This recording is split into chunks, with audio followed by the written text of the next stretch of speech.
Ladies and gentlemen, welcome back. It's already time for game number 4. Can't believe it. Time flies, man. So quickly. Potentially the last game of this qualifier. Could be. The week's almost over. It really could be, because complexity. They're up 2-1 in this best of 5 qualifier finals for the NA region for ESL One Genting. Just one game away from punching their ticket to a pro circuit event. We'll see whether they can do that right now. We already have some changes. Immortals, well, they ban out the Tiny because for the first time this series, I believe, they are not the ones with first pick. And they also take out the Z-Freak Enchantress that just pretty much wrecked them in the last game. Yeah, that Enchantress was not good for them. Obviously, with the rotations and getting the kills, right, that was a big issue for Immortals. But on top of that, the economic advantage that Enchantress provides just by being able to farm the jungle made it really difficult for Immortals to keep up in terms of items, in terms of experience, and then they were at a very early deficit as well. Complexity opened up with the Rubik, of all things. 10 seconds remaining. Especially considering the Slaughter Witch Doctor combo would have been open for them. If they had wanted to, they could have technically gone back for that. Yeah. But they open with the Rubik first. Yeah. So, all teams seem to really favor that hero. Quickly before they pick it, Sand King is available for Complexity. Something that has been banned out, I believe, in the first 2 games. And it is one of Moo's signature heroes, and they really like picking it together with other heroes that have a lot of kill potential or potential mobility. And 10 seconds. Rubik doesn't necessarily fit into the category, but still a lot of space created by that Sand King for sure. 5 seconds. There's still some synergies, right? I mean, Rubik with the magic damage amplification that he brings to the table. It does help somewhat, but that's going to be the Omni Knights. I haven't seen that hero in this series at all. Yeah, I believe he's been banned out once or twice. I think he was... No, I don't even think so. If anything, in the second phase, but not in the first phase. Not in the first phase, for sure. We've seen a lot of support bans in the first phase, not so much offlaners. 10 seconds remaining. So Immortals go back for the line and also grab themselves a Tusk. So it's 5 seconds remaining. How do you feel like that? How do you feel about that? I mean, what's the game plan here coming into this? I mean, you're down 2-1. You're on an elimination game, essentially. What's your approach here? Do you just want to go aggressive? Do you want to try and bring complexity off balance? Or what do you do? Yeah, I think if you look towards those past 3 games, right, you look at what went wrong in the 2 games that you lost. 10 seconds and remaining. I think it ultimately comes down to the laning stage and the fact that they didn't have enough answers to a lot of the aggression, that they didn't have aggression themselves, right? In that last game, they had the Nyx Assassin as the core and the ET as a support. The ET as a support did nothing, honestly speaking. It's not because of Febby. Febby's an excellent player, and we've seen him do great things on it here, even in the last game, but there's also only so much he can do as the ET. Yeah. On the other hand, we have the Nyx Assassin as the core. Didn't really do much. We haven't really... We've seen one Vendetta rotation, I guess, or maybe there were a few of them, for sure. One or two that were really effective, right? Exactly. Yeah. So, in my head, I think they need something much more proactive early on, so I hope that this is going to be the support duo indeed, and not like some sort of like offlane task. Even offlane task is actually fine if they have another aggressive support to comment with. Again, the Clockwork comes to mind, right? They won with game 2 with that, and it really worked out extremely well, because they did exactly what we were just talking about, right? Bring complexity off balance, shut down some of these heroes, and in this game, like, you already have the Rubik, so maybe not the Clockwork per se, because of course Rubik one of these classic soft counters, so you can pluck the Clockwork out, but we'll see what they want to do. For now, it's a Death Prophet, a hero that kind of crops up every now and again, more and more often, I feel like. For complexity, it could actually be Clockwork SF, if they wanted to go down that route. Would be a solid support duo. They would have a lot of physical damage, and Omni Knight SF is a good combo just because Omni Knight is a frontliner, able to soak up a lot of the damage. Of course, you don't have to build into that early BKB if you wanted to, if you wanted to play really aggressively. So I think that could be an option. But yeah, as for the Death Prophet, we do see it come up here and there. Immortals as well. We've seen it yesterday, in fact, against VGJ Storm, and it is one of those heroes that the ultimate. Even if things go badly, the ultimate generally always allows you to take an objective. Even if it's a team, ideally it's a team fight, but generally speaking, it's mostly just towers, right? You take towers very, very quickly with that ultimate, and Immortals like playing that way. The sort of being able to take that objective very secure, but also having a fallback in the laning stage, where we have, Death Prophet as a very, very solid laner as well. Yeah. So I feel like this is already a much more well-rounded lineup than we had before. Granted, we haven't seen the other 2 picks yet, but I already see much more aggression coming out and also more control in a way. Of course, they do need an answer to that Omni Knight in a way, because Omni Knight right now, very difficult to deal with. They until they have the blink hacks on the line, they don't really have any way of sort of like shutting him down. Yeah. So I expect some sort of, you know, at the very least, something in the laning stage that can deal with him. Yeah. Potentially something along the lines of a Brewmaster that we see oftentimes as a counter to it. Obviously, throwing him up in the air is a good counter, and in the lane you do quite well against him as well. Yeah. Radiant team pick. Let's see if they want to do that. Okay, gonna grab the Tidehunter instead. All right, so that's gonna be their solo lane position.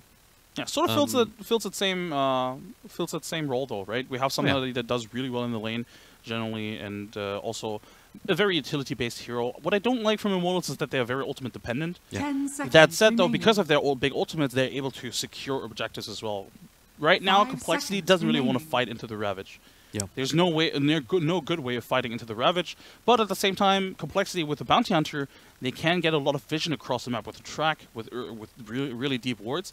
And if you have that vision to back it up, it's much easier to avoid the Tidehunter, because then if you see all the heroes, you can decide, all right, let's just push this lane or the other lane, right? Yeah.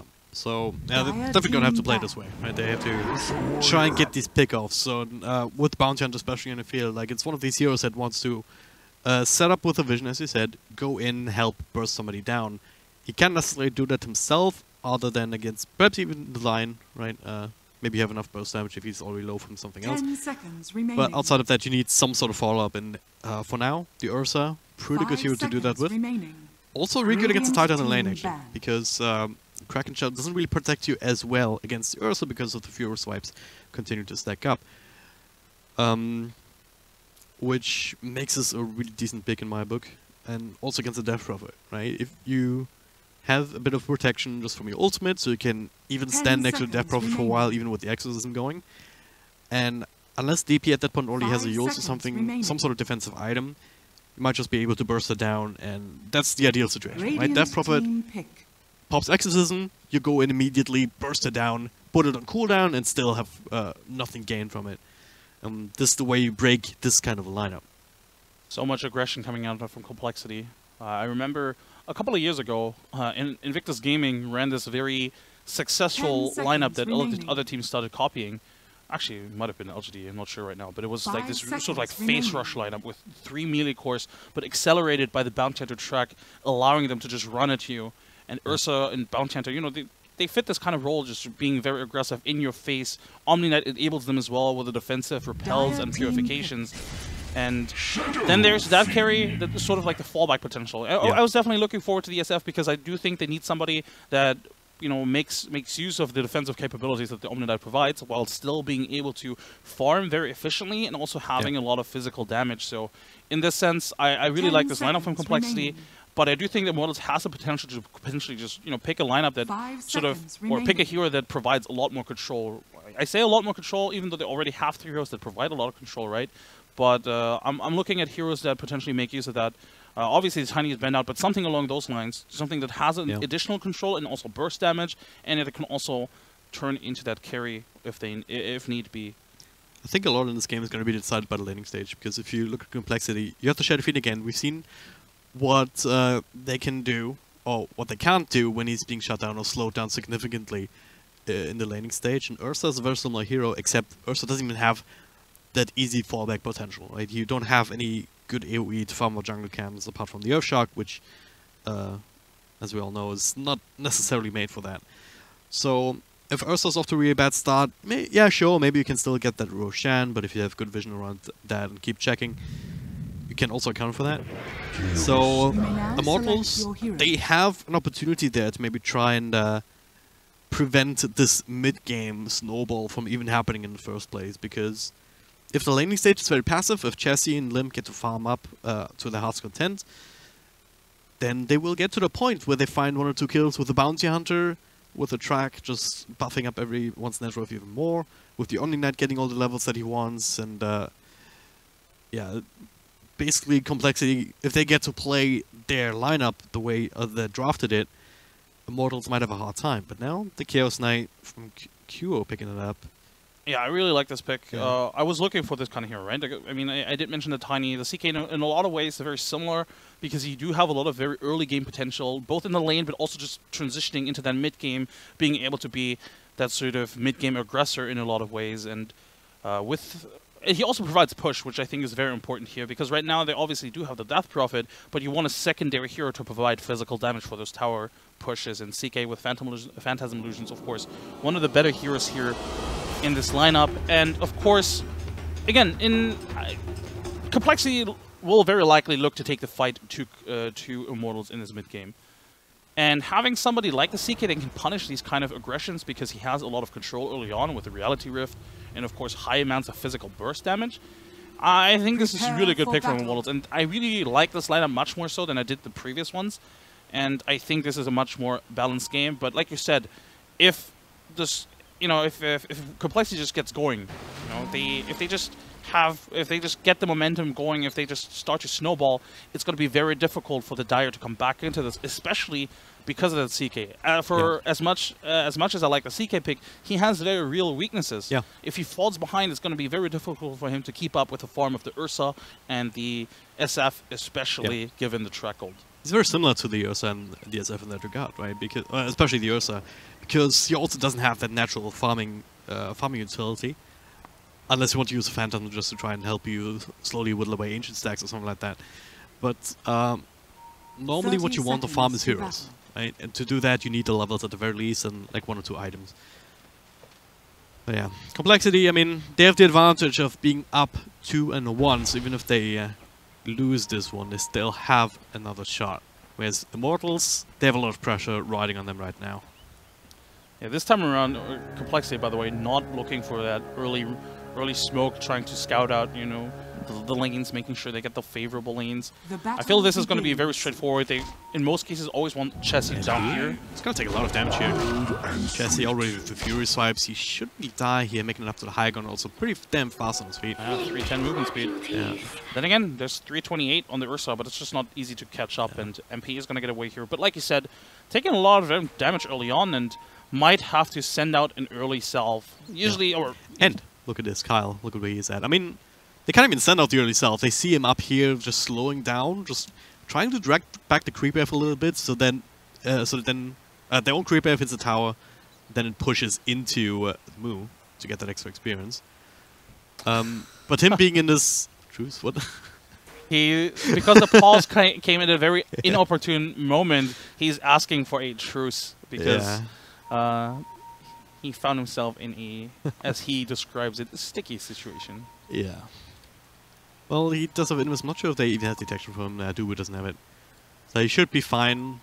But his presence in this area just means that that they can't just throw out a self towards mid laner without the risk of it being sniped. We shall see. Like you said, Kyle just dropping, just drawing the creep wave back, and yeah, like you said, that's actually tangos, not the salve. Interesting. Huh. Well, he's gonna get some extra share tangos as well. Well, he does have Soul Siphon as well, so I feel like if this was any other hero, it would be a self, but because of the Death Prophet, I feel like you can get away with tangos, and in a way, that's a little bit more efficient than the self, of course, because it's more sustainable regeneration. Kyle getting scouted out now, and I mean, at the very least, he's preventing this courier from coming in. Yep. And Spirit Siphon, as strong as it is, it's very underwhelming level 1. The only saving grace is that Limp. Also, it doesn't have these extra souls from any sort of cogs or whatever, and it also doesn't have the Shadow Race just yet to put on easy pressure onto the Death Prophet himself, so he can just heal up on the tangos once they come back off cooldown. So cute. Now that they see the Bounty Hunter, immediately the courier walks towards the mid lane. That said, Zefric is coming in here though. Nah, he's just going for a gank. He doesn't want the courier. He's level 2 on Limp. 1, 2, 3! And the first blood drawn by Zefric here. There was just a tiny sliver of health left, so this courier now, alright. He drops the tangos, also works. But MP right back, full health, full mana. But first blood going their way. Unfortunately, actually, that doesn't go to Shadow Fiend, but he still has plenty of souls regardless. He's still doing pretty fine. The side lanes thus far, pretty much as expected in a lot of ways. Tide Hunter can't really do too much against the Ursa, of course. Ursa wins pretty much any 1v1 matchup against melee heroes. So I can't really think of one that he wouldn't necessarily win. Yeah, maybe some draw even, but these hero swipes are actually quite annoying to deal with. And top lane, of course, we do have the Omni Knight just being very annoying, very difficult to zone out as early on. That said, once those heroes hit level 3, level 3 on CK, level 3 in line, I do expect them to be a little bit more aggressive. because then they have a little bit of, not necessarily kill potential, but at the very least they'll be able to make him pay. Mid lane, Soul Siphon, just being a nuisance really, more so than anything. Oh, a DT on Kyle. There's a sentry though available, so it's not going to be that big of a deal. Yeah, he's able to walk back to his own high ground in time. Kyle doesn't... Yeah, he should have figured out, especially when the shots coming through. And now the dust, he's tipping out, and no snowball yet. It's the level 1 task after all. Also level 1 bounty hunter, so both rumors sort of very starved because they've been battling each other more so than anything else. Middle tower is under attack. He's actually hitting quite decent here before the Danker Smash because there's no Kraken Shell up yet on a Titan. He's Dragon Screep in. Forced to use it on his own tower, so it's still very hard for him to actually get lost, but at the very least that experience is going to be super useful. Up to 3. Level 3 here on this Titan. Even up top, the Hex onto the Omni Knight does not have the repel, but he already threw out the purification. Actually, let's run down Dooby without a Degen Aura, unable to reduce it, and still plenty of control with the drag back. And if Cal taken over, he will be able to finish him off. Maybe there it is. And another purification move. Febby is actually in a lot of trouble himself. Z-Freak also appearing, gets a stun off with the extra live, and QO, you gotta start running here. Can you even make it? Kyle's still level 1, nudging out extra slow, and another drag back is Dooby rejoins the party. Purification, make sure Kyle stays alive. This bounty is not for you. What a back and forth in this top lane. I mean, I did mention that this is going to be the timing for the CK and the line to really go, but unfortunately for them, Kyle just had made the rotation, and of course Z-Freak with the state of mind to TP top, going for that kill. In general, again, I don't really think you have a lot of kill potential in this Omni Knight. If anything, you're just going to zone him out with that damage, but I feel like they felt overconfident because of the Tusk. But at the end of the day, it's still a level 1 Tusk. If it happened in level 2 Tusk, maybe they get that kill. With the extra snowball lockdown would have actually been sufficient, I believe. But, yeah, it's just this Tusk thus far, a very rough game. MP this time, Z-Freak once again, make rotation from the back, limp, couple of raises. Febby's still level 1. He's trying to pick up some boundary runes, but yeah, I guess now he's... might not even get anything done here. No, he should be able to soak up the experience here. There's no mana on raises. As I say that though, DP comes in and get away, it's my lane. Get out. How dare you take 1 XP? Kyle is scouted out by the sentry, so they know he's here. Yeah.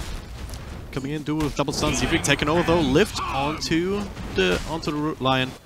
Should be able to right kick him down here. Another Hex, but yeah, not going to be enough. Kyle turning around in time. Z-Freak now taking quite a few of tower shots. The stick shots barely keeping him alive, but Q a little bit too fast on his feet. I'm surprised he went for the repel there, because Reality Rift already went through. Yeah. Either way, still good for them. God, it's not too bad for Q either though, but yeah, Febby, again, he's still only level 1. This Husk has not accomplished anything thus far, and they really need to get him some experience. And yeah, now the line is moving out of the lane, and finally Febby hits level 2. 5 minutes in, this is still not really good. Small victories that count. Yeah, I guess. 4F thinking the same thing, just, yeah, I'll just farm here. Don't worry. It's not even farming, it's just doing the same thing that Kyle did earlier on the other side of the map, just Dragon creep wave around. Even if you lose this one, we'll make sure that... Scan's going to connect, but it's way too late. Kyle's already here in the mid lane, setting up this double raise potentially. He's still just barely alive, but Z-Freak, well, grab the Tusk instead. Febby, level 2 or not, still very, very low level means you're very not tanky. Really good rotation. It was actually a really good sort of moment of awareness for the Dire side. They scanned and were expecting this gank, but unfortunately Kyle was already in the mid lane. Sentry, of course, already timed out, so Kyle not being able to scout it out. Oh, he gets a bounty rune, doesn't even get his Celebrity cancelled.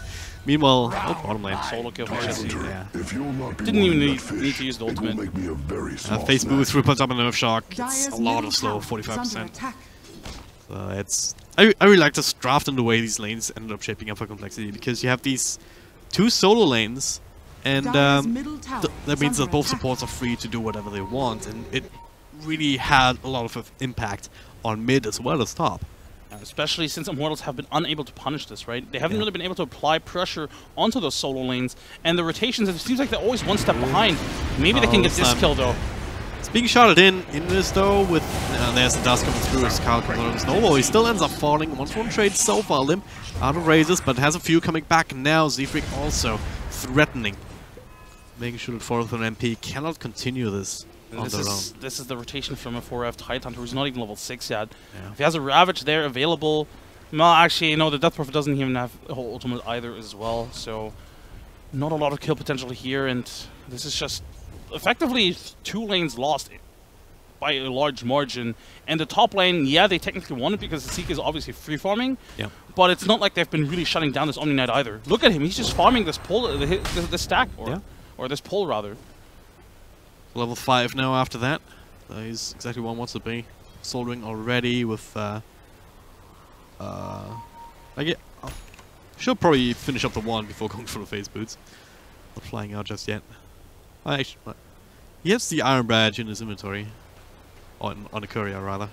TP in as they're diving down bottom here. Forward will still end up falling. Chassis really deep, and now has to walk to the left. Still already has a Blink Dagger, so there's no way they can actually catch him. Well, so freaking early. This is a rotation. Well, not necessarily wasted. He can farm here, of course, but this does open up the top lane for the Omni Knight. So not a good rotation by any means. And this Tidehunter, yet again, still not level 6. Complexity just running away with this early game, and this is exactly what we're saying in the draft. Immortals can't let happen, right? I mean, what's the way back into this? To be fair, well, they do have definitely a comeback potential here, of course, with the Death Prophet and Tidehunter. They'll always be able to take big team fights, something that Complexity currently don't have. And also, this Mountain is not level 6 yet, so all these kills, yeah, you have you're like ahead 7 kills, but it doesn't really mean too much just yet. You're not snowball territory. Maybe with this kill though. MP, well, coming in with the ultimate now. One more right click will do it, but for now, Spirit Siphon keeping him alive, and next one on coL. Instead, they have to refocus onto Q. Also, very important target. Nice little stun though from Dubu to try and turn this around. Now move with the Guardian Angel. Another blink forward. Jesse continues to slow people down. 1 down, 2 down. The Exorcism still going, but it doesn't really mean too much. Double kill for Limp. Killing spree for Chastity, just getting everything that they want. Apart from maybe the Titan, he's pretty damn fast, but Chessie is faster because an instant teleport. Triple kill as Limp takes it away from his carry. They didn't lose a single hero. Oh, no, I'm telling you, man. They got coL, I believe. Oh yeah, coL died.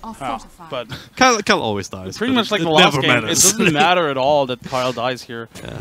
And this was the Exorcism committed as well, so the first use of that ultimate, and the first use of the Phantasm as well, completely wasted in a lot of ways. And you're saying, like, they do have these ultimates, but level 1 Exorcism, very limited in terms of the damage output. I will say that if they had level 6 Tidehunter available, completely different fight. But the Tidehunter completely useless. He's still level 5.5. He's been that way for 4 minutes now. Or it feels. Probably like 2.5 only, but still. I think it's only 10 minutes in. It's like, it's consistent with offlaners that are being pressured a lot, right? Or that have a very unfavorable matchup. But because Complexity is just so far ahead, it feels like they're in the mid-game, but Immortals are still stuck in the laning phase. The thing is, yeah, he's obviously going to fall behind because, you know, as you said, it's a very unfavorable matchup, but after that rotation mid, where he realizes, well, I TP'd in here, but I can't really do anything, he was level 5.5. He should have just fallen back into the jungle, leveled up that that Ravage, and then he would have been fine. He's going to get it now, but it feels like this is at least 2 minutes too late. And in the meantime... There's no life steal for Chassis, but there's a DD rune and Omni Knight sitting next to him. coL also helping out with tanking up a few of these fights. And this Fuzzy Wuzzy is way too powerful. Febby, if you go on him, he can snowball out and delay things a little bit if he even gets it off. And it just goes for shots. There's a snowball now. One more right click. Has to dive under the tower now. Level 6 finally online on Tidehunter. Jesse will just use the Aegis immediately. The Ravage will connect on Shadowfiend as well. So Omni Knight. It's in a follow-up. Straight up blink out. A bit of a waste, Aegis for just the support. Definitely a waste. It was not a good decision to go for that kill, really. I understand the mentality, and they are ahead, of course, and it's a lineup and a hero that you want to stay ahead with, right? And you want to keep on snowballing even further. But of course, giving away that Aegis this early, it doesn't necessarily pull Immortals back into the game, but it's a morale boost for them for sure, knowing that the Aegis isn't available anymore. Yeah, at the same time, they still had to commit the Ravage to make sure that the follow-up didn't come through Complexity. So it's a bit of a double-edged sword. It goes both ways, right? And the true meaning of that, like, we can only really judge that play after we've seen how the next couple of minutes play out, because alright, Dark Courier has been killed. coL doing bounty on things. I believe actually Moo was perfectly pinging out when the Courier was going to be there as well. He's like, dude, just sit there, sit exactly there, and you're going to get the Courier. And he did. But yeah, back to my point, right? Some of these kind of plays you can only judge after you see the next couple of minutes, because then if Jesse goes in aggressively again and he dies, where he could have used the Aegis in a different fight, then yeah, that was a waste. As it stands, if that doesn't happen, if they instead find another team fight where the Ravage would have been super useful, it looks different already, right? Now that is, they're gonna go in, Dubu gets the instant hacks off, but tracked up this time, Jesse will still help find a kill. Earthspike Spike stolen. Snapping that away. Earthspike CK might just die instantly here. Oh no, QO so low. Is able to make his way back to base. Nice little ice shots actually blocking Blue in for a little bit, but again, what was I just saying? Ravage would be very useful for high ground defense. Still on cooldown for 45 seconds. And the thing is, Complexity shouldn't really commit to this, and they are indeed not doing so.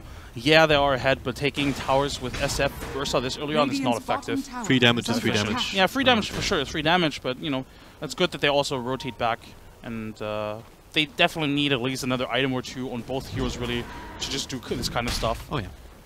But they're on a good track, really. They're making right decisions though, right? As you said, falling back there definitely will play.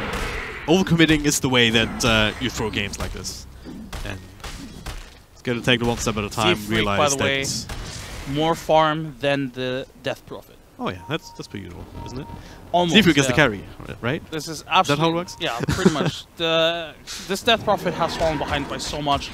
Lost the laning stage quite significantly after those rotations, and then hasn't really been able to find anything really. Committed the ultimate a couple of times, was it twice actually? I think. At least once, and she wasn't able to find anything, of course, and it's just very difficult as a Death Prophet to just find the kind of farm if you can't touch the towers. And right now, they can't touch towers because the lanes are constantly pushed in. Trying to bait out MP and it'll be successful. Can they save him? Snowball coming through. We're doing it on MP. Now the repel starting to turn the things around. Tusk almost being nuked down immediately. Cure showing himself now. Dubu with the Hex. Ravage is available. Complexity and they're in a good position. They're not really going to ham. If they are, they're going as a unit, right? They're not really too far away from each other, but they're also focusing on what's important. Tier 1 still standing, so they're getting ready to fix that. Good awareness here from Immortals to retreat. I think it's very enticing to take this fight because both ultimates are available, right? The Death Prophet and the Tide Hunter, and they had a ward uphill as well. But I believe they realized that Complexity obviously must have had some vision here behind the tower.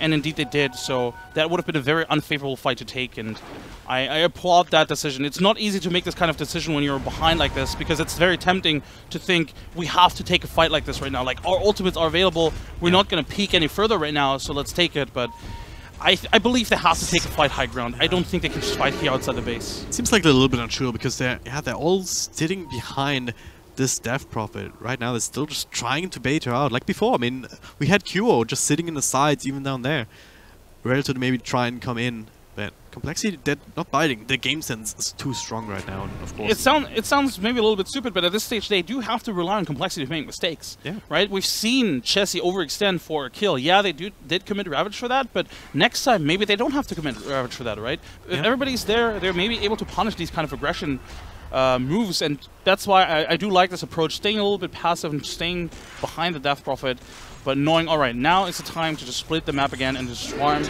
because obviously Complexity isn't pushing just yet. And again, Complexity's lineup doesn't push that well either. So this is really something that, you know, Immortals just need to stay patient. It's not easy by any means, because again, they're very, very pressured and they're very, very far behind. 13k net worth, in fact. Almost like 1,000 gold per minute. Like, it can't feel good to just stand around there and be this patient when you know, like, of course they don't have the exact number, but they must know, hey, we're so far behind on our course, so we want to split up and farm, but you have to find the right moments to do that, and, well, these kind of smoke gangs here not quite scouted out, and they bring down a few heroes here, especially with the Ravage. One of them was very important here, Chessie dropping 4th, claiming the kills, maybe not ideal. This is the kind of mistakes that we're looking for.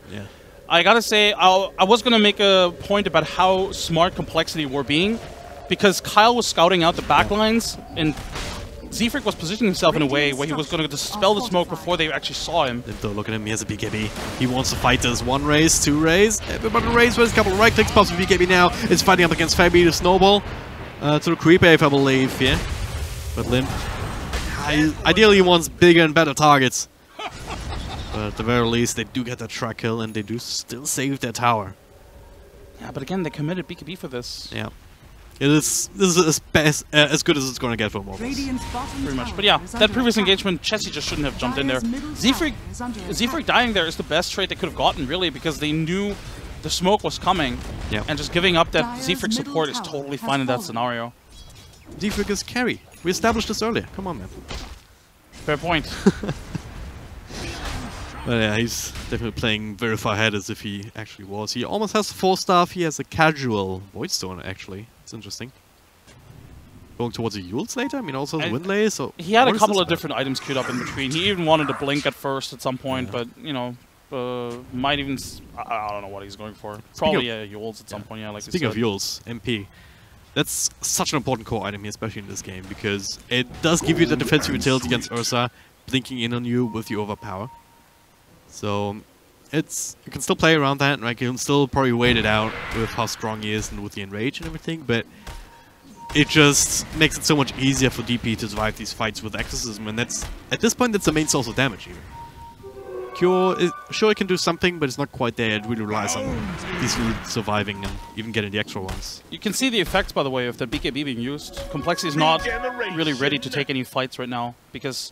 I mean, obviously BKB is back up now, but without the BKB available, they can't look for fights. They can't fight into Ravage CK at all. So they've been splitting the map, and they haven't really applied pressure at all onto Immortals. And Immortals, as you mentioned, as you just pointed out, you know, they're getting those items. CK also queued up the Midas, and once he does have it, he's going to be able to at least keep up in terms of experience and net worth with the opponents. So still feels like it's one of these kind of decisions where it's like, all right, 20-minute Midas. Or like 19 minutes, between 19 and 20, that's when you will pick it up. It never feels good, and it doesn't pay off unless this game goes really into late game stage. And look at this complexity. But he has a Yules. It's not an easy pickoff at all. Yeah. Thinking about it, reevaluating.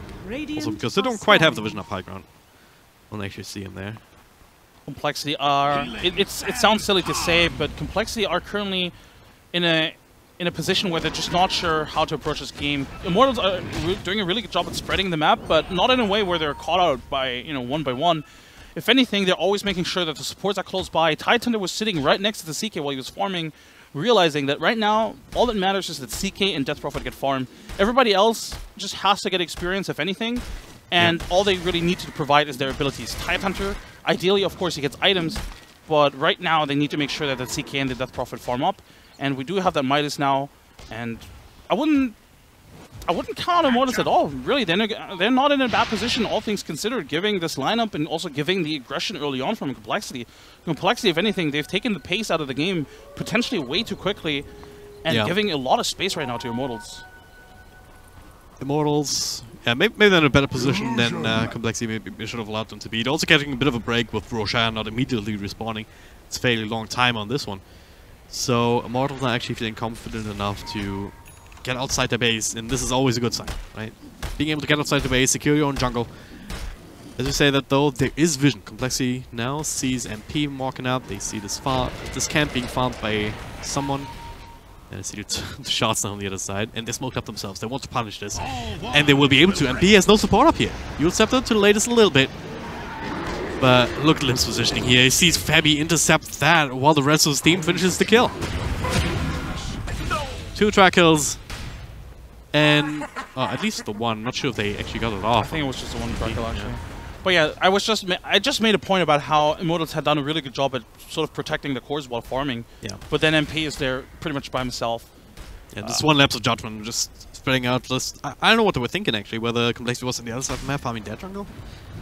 To be fair, they did just see the Ursa bottom. He was pushing out, and he also had illusions available. Potentially, they just assumed he was still going to be there, but he immediately TP top after pushing out one wave, and maybe caught them off guard. It doesn't cost them Roshan just yet. I believe it's 5 seconds off. Yeah. Well, they can technically contest it. They could TP in. They do have a shrine there close by, of course, but they have to TP in a lot of people. The CK, of course, currently pushing out the bottom wave, and yeah, indeed, they are heading towards the Roshan pit. Or are they actually? No, they have to, right? But they're gonna be too late. There's also a medallion on somebody, I want to say. They have the presence of the Dark Lord Max. Yeah, medallion on coL. This Roshan's falling way too quickly for them to contest. They are smoked up, but they are going to be too late. And now, Move just running into him, gets a repel off. So no easy damage coming in. Exorcism is used, but now Limb charging in. 1 raise, 2 raise.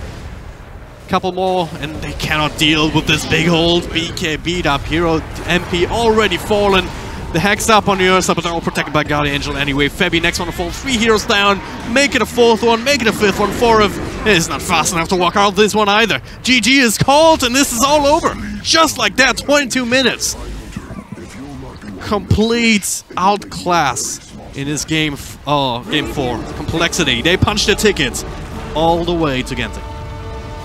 Honestly, they're outclassed them in the entire series. Obviously, that was the one game, of course, that Immortals did win, but in all 3 games that Complexity won, they were incredibly dominant. They took it pretty much away from the laning stage from the get-go.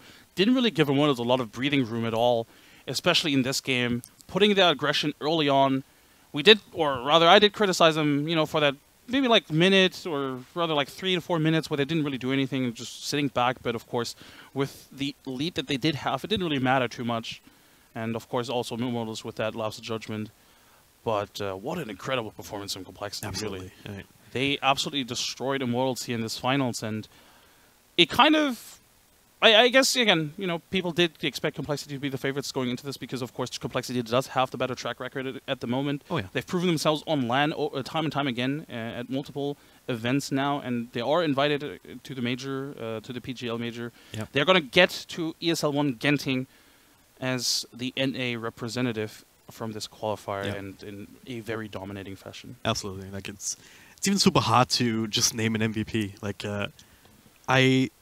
Z-Freak, you could say him, like, again, in this game even, 6, 2, and 12 on the support Rubik. Not all Rubiks that we've seen in this qualifier have managed to accomplish that, but then again, it's also because the rest of the team is just so in sync with him and just making good use of every single one of these rotations. So, yeah. You know, I agree. It's difficult to really call out an MVP. It's easy to call out the flashy players, right? Again, Z-Freak, of course, being involved in all of these kills and getting a lot of kills for himself, but it can't really be underestimated how valuable coL has been in all of these games, providing necessary information with with just early rotations, warding very deep, and just giving his team the space, really. I think in pretty much all the games that we've cast with them, if anything, coL's always been the punching bag. Yeah, but like he's the one who's riding the edge. Like he's feeling out. All right, how far can we go? Sometimes he steps above. Sometimes he steps across. I mean, sometimes he goes on a warding mission, gets instantly killed. But it never really matters all that much because in doing so, he always draws the attention of a couple of heroes. He always finds that information that you were mentioning. And he always, as a result, the rest of his team is doing so much better for it. Yeah. No, this was definitely a very convincing series for Complexity. For Immortals, I gotta say, I feel like we haven't really seen much different. We haven't really seen anything different from them ever since they've gotten back together. It feels like the team has maybe stagnated a little bit, and they aren't really finding their rhythm. Right? Yeah. We haven't even this draft. It's actually very reminiscent of what they drafted at the very beginning when they got back together. It doesn't really feel like they have any new ideas or potentially a new way of approaching the meta right now. And I do think that the break over the holidays might just be what they really needed. Yeah. I think a lot of teams really can need it. For Complexity, maybe it's a little bit of a bummer because you do have that momentum going right now. You've been on a hot streak for the past couple of months now. You've been doing really well on LAN as well against international teams. So this break might come at a bit of an inopportune time, but at the same time, you've already qualified for Genting now anyway. Yeah. And that LAN is also coming up next month, actually. Yeah, I believe that's in January. Yes. The next ESL event will be a major as well. ESL One. Following that is going to be following that. Yeah. It's going to be great as well, of course. The qualifiers for that will be in January as well. Do stay tuned for that. But for now, for these past couple of days, we are done. We've gone through CIS, SEA, Europe with two teams coming through there, and now NA concluding as well. South American Dota also. These qualifiers were going on, remote casted by Moxie and Ford. Shout out to them. Shout out to them. Yeah. We've definitely, I think we've gotten a lot of attention these past couple of days, but it cannot be said enough that they've done a really fantastic job managing that line, and it's been a grind for sure. Also, shout out to John Dota, of course, for providing this coverage or for putting it all together. ESL of course as well. Yeah. But then of course also I want to give a personal shout out to Gareth, Vash, and KitKat. They've been taking care of us really greatly. Babysitting, cooking, everything. Just, I'm pretty sure. If we're really quiet, we can hear Gareth celebrating the fact that he can actually go to bed now. Like the guy, not only is casting, but he's also been, making sure that everything's running smoothly. And he's been here every day for like over 12 hours almost. Yeah, I mean, he tweeted yesterday that he's getting grumpy because he hasn't even seen his own PC in a couple of days. So but, give him some love. Give all of the guys here some love. Shane, Brax, really. Lacoste, been a lot of fun days, and hopefully we get to do this again for the Katowice qualifiers. Yeah, hopefully. And one thing to note as well, last thing I want to bring in, we still have one region left in Genting qualifiers, and that'll be the Chinese games. Let's not forget about them, because China, I don't know if you've heard, but they're a pretty strong region sometimes, Well, sometimes. Quite decent. I mean, if I look at team standings right now from the Dota Pro circuit, there's not a lot of China there. Yeah, but they're a force to be reckoned with. On and off every once in a while. I mean, they still play. Most of the ISA still plays rather highly, even if they don't win all of them. So it's definitely worth watching, and they'll be coming up on the 28th through 30th. Those were a couple of game days. I'll be back here in Berlin to bring in that with Gareth, I assume. So do stay tuned for that. That's coming up after Christmas, before New Year. So nice little timing window here for you to just get over these last couple of days of 2017. Other than that, I don't think there's much else left to say except thank you guys for tuning in. It's been a lot of fun. Happy holidays, whatever you're celebrating, or if you're not celebrating, just at least enjoy the days off, and then see you guys in the next year, or if you're him, at least see him next week. Yeah. Same from me, of course. Thank you guys very much for watching, and see you soon.